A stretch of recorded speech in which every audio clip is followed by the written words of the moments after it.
글로벌 경제 채널 서울경제TV.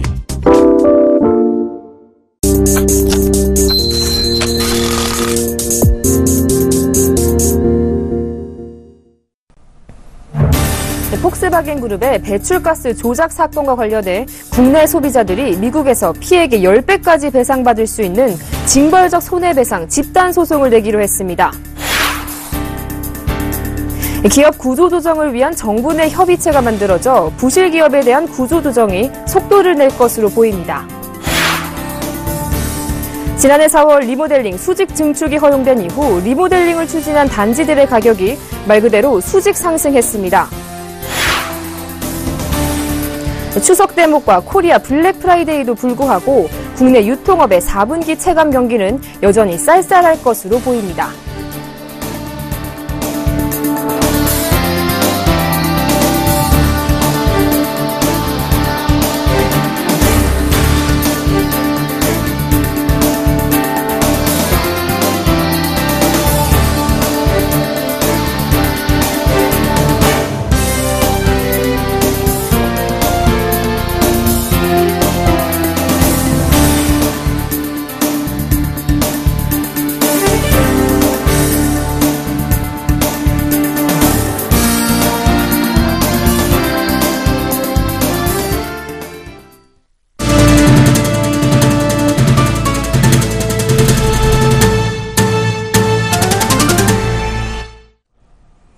여러분 안녕하십니까? 13일 화요일 생경제 현장 오늘의 주요 뉴스입니다. 국내 폭스바겐 차량 구매자들이 배출가스 조작과 관련해 미국에서도 손해배상 소송을 추진합니다. 소송을 대리하고 있는 법무법인 바르는 미국 LA 연방지방법원의 매매대금 취소 반환 요구와 함께 징벌적 손해배상을 청구하는 집단 소송을 낼 계획입니다. 징벌적 손해배상은 악의적 불법 행위에 대해 실제 피해액의 3배에서 10배까지 배상금을 물리는 제도입니다. 바른 측은 독일 폭스바겐 그룹이 미국 소비자들에게 거액의 보상을 지급하면서 국내에서는 소액의 보상만 하며 차별하는 것을 방지하기 위해 미국에서의 집단 소송을 결정했다고 배경을 밝혔습니다. 한편 국내에서는 오늘 폭스바겐 코리아와 딜러사를 상대로 3차 소송을 서울중앙지방법원에 제기했습니다. 3차 소송을 제기한 원고들은 총 226명으로 지난 2차 때 38명에서 큰 폭으로 늘었습니다. 기업 구조조정을 위한 정부 내 협의체가 가동되고 여신심사 시스템도 정비돼 부실 기업에 대한 구조조정이 속도를 낼 전망입니다. 금융위원회는 오늘 기업 부채에 대한 적극적인 관리와 산업 경쟁력 강화를 위해 기업 구조조정 추진 방안을 발표했습니다. 대기업에 대해선 경영이 악화하거나 잠재 부실 우려가 있는 곳에 대해 채권은행이 수시 신용위험평가를 다음 달부터 2달간 실시한 뒤 그 결과에 따라 구조조정에 착수합니다. 중소기업의 경우 강화된 기준에 따라 채권은행이 1,934개 기업에 대해 정기 신용위험평가를 이달 안에 마무리하게 됩니다. 여신심사 제도도 정비돼 은행권 공동으로 여신심사 선진화 태스크포스를 운영해 한계 기업 등 부실 징후 기업을 선별한 뒤 구조조정을 지원하도록 했습니다. 지난 8월에도 가계대출이 10조 원 가까이 급증하며 가파른 증가세를 이어갔습니다. 지난 8월 중 예금 취급 기간의 가계대출은 전달보다 9조 8천억 원 늘었습니다. 이는 지난 4월 10조 1천억 원에 이어 역대 두 번째로 큰 증가폭입니다. 8월 기준으로는 통계 작성 이후 최대폭입니다.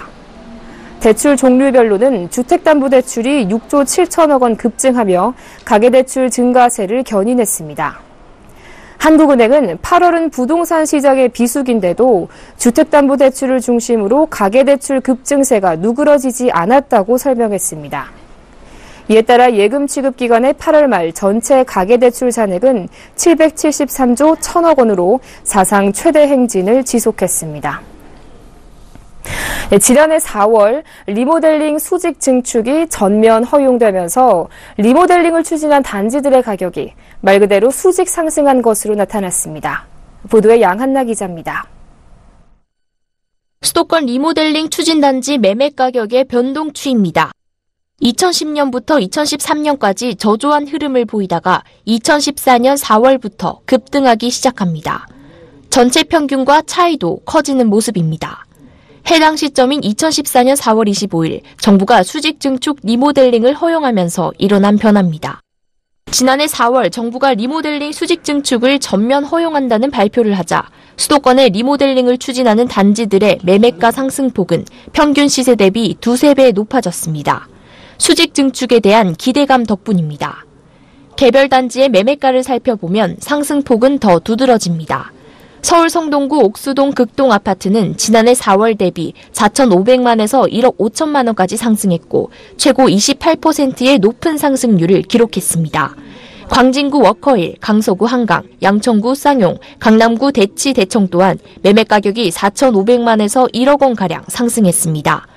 경기도에서는 성남시 정든우성의 전용 면적 48.84제곱미터가 5,500만 원 상승하며 21%의 높은 상승률을 보였습니다. 하지만 단기간에 급등하는 매매가에 우려감도 높아졌습니다. 수직 증축 허용에 기대감으로 진입한 자들과 실거주를 목적으로 들어와 리모델링을 반대하는 사람들의 의견이 부딪히기 때문입니다. 또 수직 증축 법 시행이 초기 단계여서 아직은 수익성 여부가 불투명하다는 한계도 있습니다. 리모델링 기대감으로 단기간에 급등한 단지의 경우 단기 시세 차익을 목적으로 하는 신규 진입에 주의가 필요하다는 지적도 나옵니다.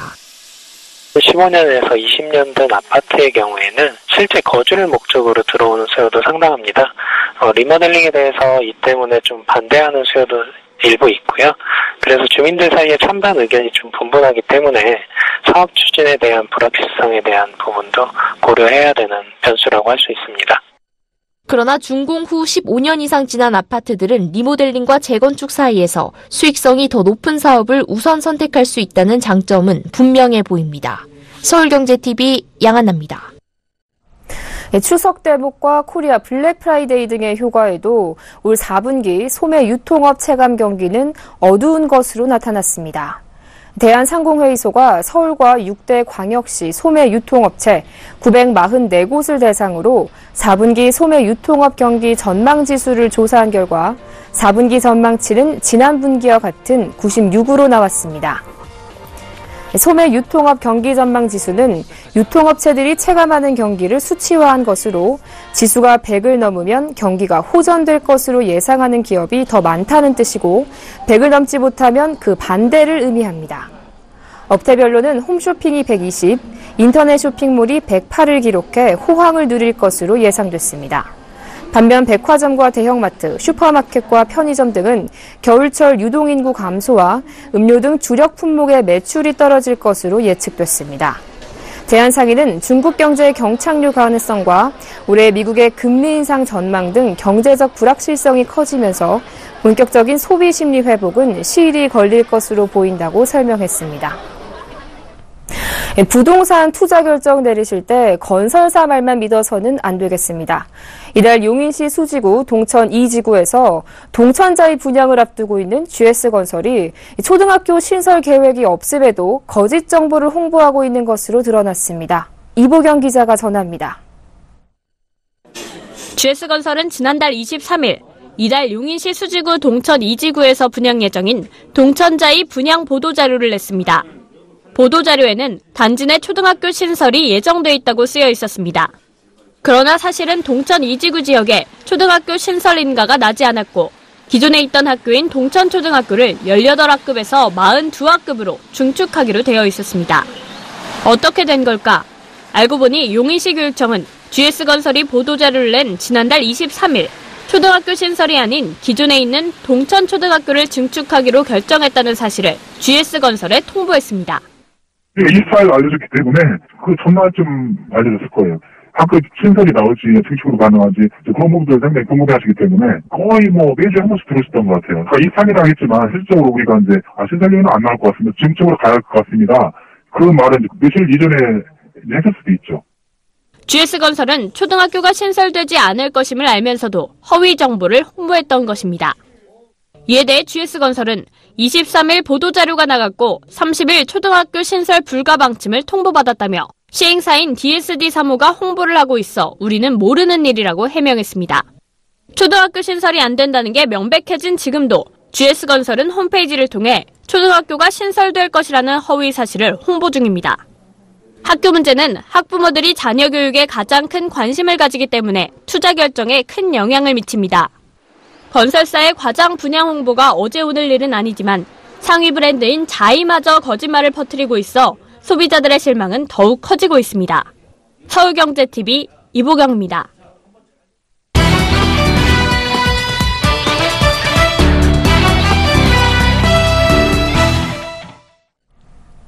최근 중국발 경기 침체와 미국 금리 인상 이슈로 주식시장이 침체된 가운데 공모주 투자는 비교적 높은 성과를 냈다는 평가를 받고 있습니다. 안정적인 투자 대안으로 떠오르고 있는 공모주에 대해서 보도국 김혜영 기자와 함께 자세히 알아보겠습니다. 안녕하세요. 네, 안녕하세요. 네, 3분기 들어서 사실 투자 열기가 조금 주춤했습니다. 그런데 이 국내 중소형주 IPO 시장이 강세를 보이면서 공모주가 새로운 투자 대안으로 떠올랐다고 하는데요. 우선은 IPO가 무엇이고 또 시장 상황이 어떤지 좀 짚어주시죠. 네, IPO는 최초로 이 외부 투자자들에게 기업 공개 혹은 주식 공개하는 걸 뜻합니다. 쉽게 말해서 주식시장에 상장한다는 의미인데요. 이럴 때 IPO 기업의 경우 외부 투자자를 대상으로 이 증자, 즉 신주를 팔게 되는데 이걸 사는 걸 공모주 청약이라고 합니다. 주식시장에서 주식이 거래되기 전에 미리 투자자들이 청약을 통해 주식을 배정받아서 사게 되는 거죠. 경쟁률이 수백 대 1이 되면 배정받게 되는 주식 수는 최소 수주에서 수십 주에 불과하게 됩니다. 소량밖에 사지 못하는데도 이렇게 인기가 있는 이유는 상장 첫날 가격 제한폭이 100%고 며칠 동안 상한가 행진을 거듭하는 경우가 많아서 수익률이 높게 나오다 보니 공모주 청약이 인기가 늘고 있는 겁니다. 올 들어 국내 증시를 통해 IPO, 즉 기업 공개를 한 기업은 35개에 달합니다. 이들은 첫 상장 후 공모가보다 평균 23.31%나 오르며 부진한 주식시장에서도 비교적 높은 성과를 거두고 있다는 평가를 받고 있습니다. 수익률이 정말 높았는데요. 그렇다면 이제 국내 주식시장에서 IPO를 앞두고 있는 기업들 어떤 것들이 있는지 궁금하지 않을 수가 없습니다. 네, 이달부터 11월까지 SPAC를 제외한 국내 시장 IPO를 앞두고 있는 기업은 12개입니다. 이 IPO를 앞두고 공모주 청약에 나서게 되는데요. 실질적으로 게임과 중국, 항공 등 다양한 분야에서 성장성을 바탕으로 크고 있는 기업들이 상장을 위해 대기하고 있습니다. 우선 28일과 29일에는 저가항공사로 처음으로 제주항공이 IPO 시장에 출사표를 던집니다. 제주항공은 시장 예상치에 비해 낮은 공모 희망가를 제시하면서 큰 관심을 받고 있는데요. 비슷한 시기 공모주 청약을 하는 카지노 게임 업체 W게임즈는 코스닥 IPO 사상 최고 공모 금액을 기록할 것으로 예상됩니다. 또한 4년 만에 한국 주식시장에 등장하는 중국 광물업체 차이나 크리스탈 신소재 홀딩스 역시나 다음 달 9일과 10일 상장을 앞두고 있습니다. 네, 그렇다면 이 공모주 투자는 누구나 쉽게 할 수 있는 건가요? 네, 그렇습니다. 일정 자격 조건만 갖추게 되면 누구나 투자가 가능한데요. 우선 공모주에 투자를 하려면 이 투자 기관에 거래할 수 있는 계좌를 개설하고 청약 신청 수령 금액의 50%를 증거금으로 내면 됩니다. 하지만 청약 증거금 액수에 따라서 배당 물량이 정해져 있기 때문에 실제 살 수 있는 공모주 수는 적을 수 있습니다.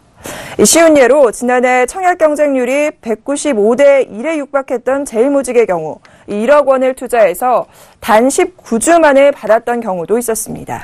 네, 그런데 이 공모주에 직접 투자하는 게 청약이라고 한다면 이 펀드 등에 투자하는 간접적인 방법도 있지 않습니까? 네, 그렇습니다. 투자금을 회수할 수 있는 방법으로는 SFAC에서 하고 있는 공모주 청약을 활용하시면 됩니다. SPAS는 실질적으로 증권사가 비상장한 기업을 인수하려 만든 서류상의 회사인데요. 이 공모로 자금을 모아 증시에 상장하게 됩니다. 공모 자금의 90% 이상을 한국증권금융에서 관리하기 때문에 원금이 보장되는데요. 하지만 3년 내에 인수기업을 찾지 못하면 SPAC는 청산 절차를 받기 때문에 투자금이 최대 3년 가까이 묶일 수가 있습니다. 또한 자산운용사가 투자자 대신 우량한 비상장 기업의 공모주에 청약하는 공모주 펀드가 있습니다. 금액의 20에서 30%를 공모주에 투자하고 나머지는 채권에 투자하기 때문에 안정적인 수익률을 올릴 수 있고 기관 투자자로 분류돼 비교적 많은 물량의 공모주를 받을 수도 있습니다. 다음으로는 공모주 펀드의 일종인 분리과세 하이힐드 펀드가 있습니다. 공모주의 10%를 우선 배정받을 수 있고 1인당 5천만 원까지 이자와 배당 소득에 관해 종합소득세율보다 세율이 낮은 원천세율을 적용받습니다. 하지만 신용등급이 BBB 이하인 비우량 회사채권에 투자하기 때문에 손실 위험이 크다는 점은 유의해야 합니다. 또한 아예 IPO 가능성이 큰 종목을 공모하기 전에 미리 사는 장외 주식 투자도 있습니다.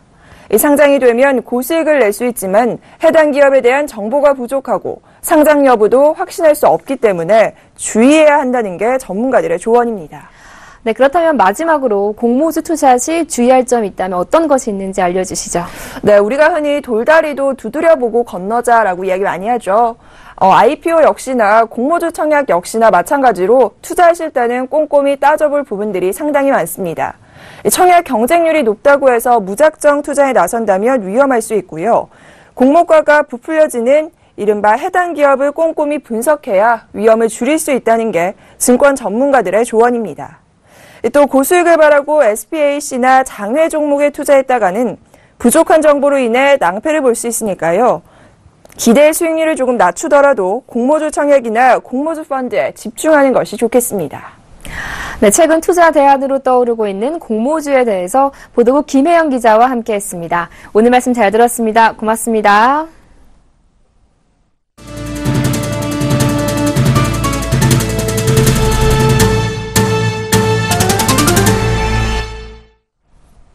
삼성전자가 환율 효과로 3분기 깜짝 실적을 기록한 가운데 현대차 등 대형 수출주에 대한 실적 기대감이 덩달아 높아지고 있습니다.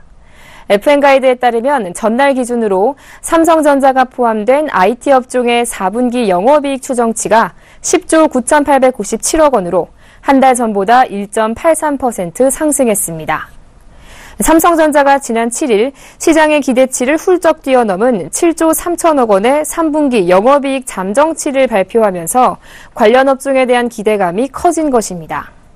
현대차 등 자동차 3인방이 포함된 경기 소비재 섹터의 경우 한 달 전 5조 5,589억 원에서 지난 12일 기준 5조 6,281억 원으로 영업이익 추정치가 1.25% 늘어났습니다. 서울 시내 면세점 사업권을 두고 지키려는 자와 빼앗으려는 자들의 날카로운 신경전이 시작됐는데요. 각 기업들이 속속 면세점 비전을 발표하고 있는 가운데 이번 서울 시내 면세점에 첫 출사표를 던진 두산이 상생형 면세점을 만들겠다는 비전을 제시했습니다. 한지 기자가 보도합니다. 올 연말 특허가 만료되는 시내 면세점 입찰 경쟁에 새로 뛰어든 두산.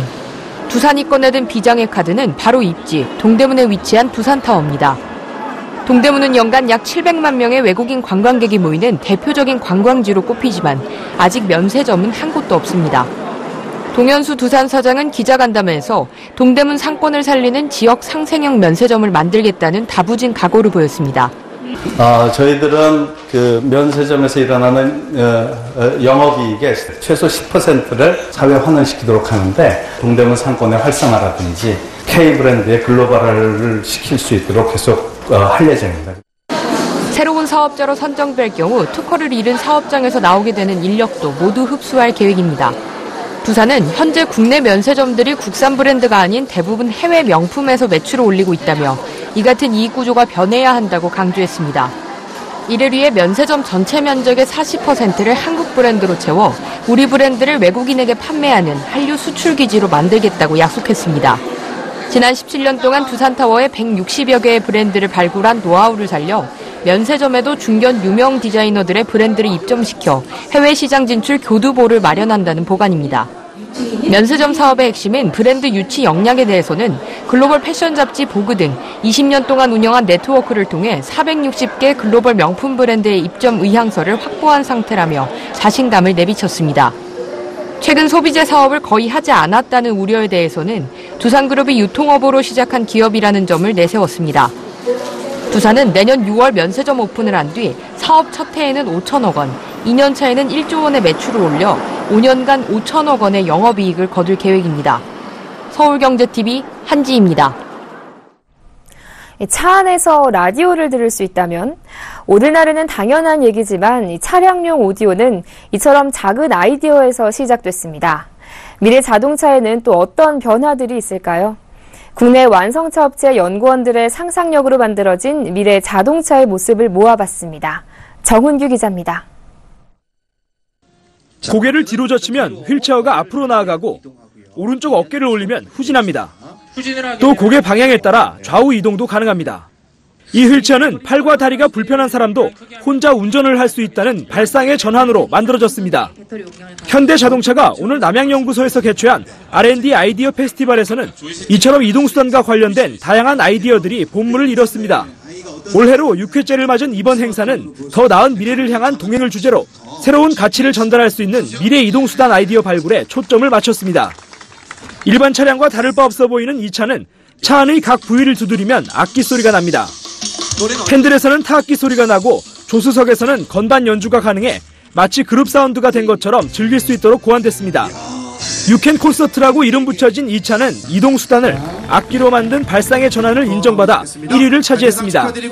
가상현실이 접목된 자율주행 기술도 주목받았습니다. 운전석에 탑승자가 있지만 실제 운전자는 차량 밖에 있습니다. 가상현실과 사물 인터넷 기술이 접목돼 차 밖에서 운전석에 앉은 것처럼 운전할 수 있습니다. 실제 보이는 환경에 가상의 구조물을 합성해 차량의 성능을 테스트할 수 있는 증강현실 기술도 선보였습니다. 자율주행 자동차 그런 쪽에 적용할 기술들이 지금 많이 시전이 된 것 같습니다. 그런 부분은 앞으로도 저희들이 적극적으로 적용할 계획입니다.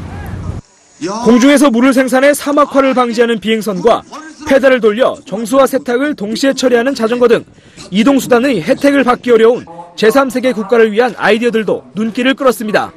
서울경제TV 정훈규입니다. 롯데건설이 이달 중 골프장 안에 단독주택 용지를 분양합니다. 이 용지는 단독주택과 근린생활시설 등이 들어설 예정이어서 골프장 조망이 가능한 주거 환경을 누릴 수 있을 것으로 전망됩니다. 정창신 기자가 다녀왔습니다. 롯데건설이 인천 청라국제도시 골프장 내 단독주택 용지 13만 제곱미터를 분양합니다. 이번에 분양하는 용지는 1차 119필지, 2차 161필지 등 총 280필지에 13만 2,300여 제곱미터 규모입니다. 이용지 건폐율은 30% 이하, 용적률은 80% 이하로 단독주택과 근린생활시설 등을 지을 수 있습니다. 롯데건설은 이 부지를 골프빌리지로 개발해 골프장 조망을 누릴 수 있게 한다는 계획입니다. 국내 골프빌리지는 지난 2008년 글로벌 금융위기를 거치면서 주춤했지만 최근 분양시장 호황에 힘입어 다시금 호조세를 나타내고 있습니다. 더 카운티 인 베어즈베스는 국내 최초 유일의 골프장 내 주택단지 사업이라고 보시면 되고요. 골프장 전체에 페어웨이 조망이 가능하고 향후 가치가 더욱 상승할 것으로 기대하고 있습니다. 단지형 단독주택 용지인 더 카운티 인 베어즈베스트는 북쪽으로 청라국제도시역이, 남쪽으로는 청라국제도시 경제자유구역이 있어 생활 편의시설은 이미 갖춰진 상태입니다. 롯데건설은 이 주택단지에 운영관리와 입주민 편의시설, 보안 등을 책임지는 단지관리 시스템을 적용할 계획입니다. 특히 입주민들에게는 입주민 전용 멤버십 카드를 도입해 골프장 주중 이용 시 그린피 50% 할인 혜택도 줄 예정입니다.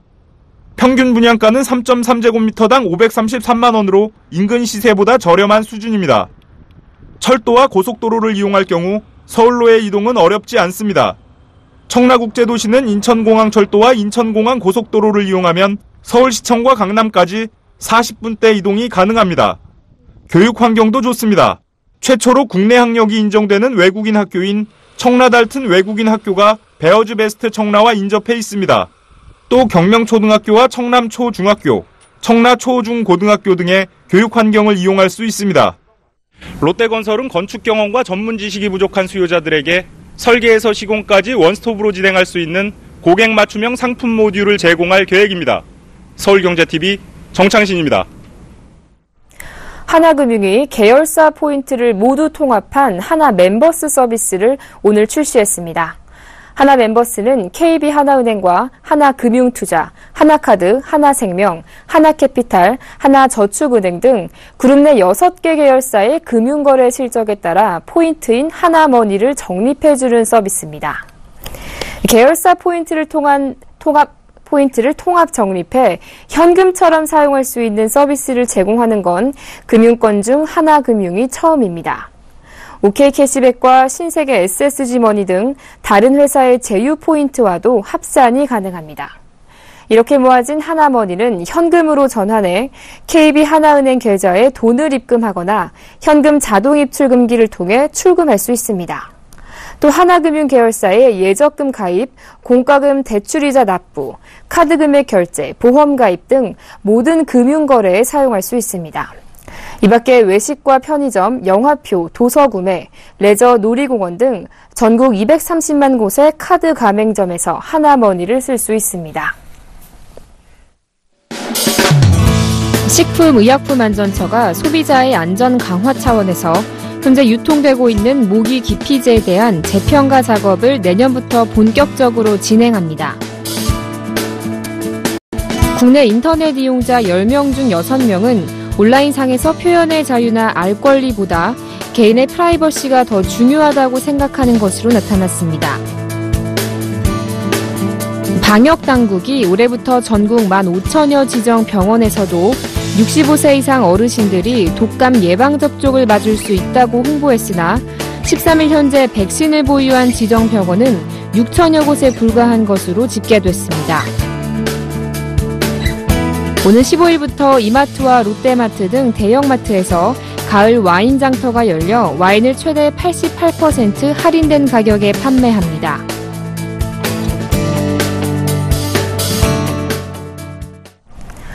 중고교 한국사 교과서 국정화를 두고 여야 간 고성이 오가는 등 교육 정책이 이념 대결로 치닫고 있습니다. 처리해야 할 중요한 국정 현황이 산재한 상황에서 이를 내팽개치고 여야가 역사 전쟁으로 치닫는 모습은 반성해야 할 것 같습니다. 생경제 현장 여기서 마칩니다. 시청해주신 여러분 고맙습니다.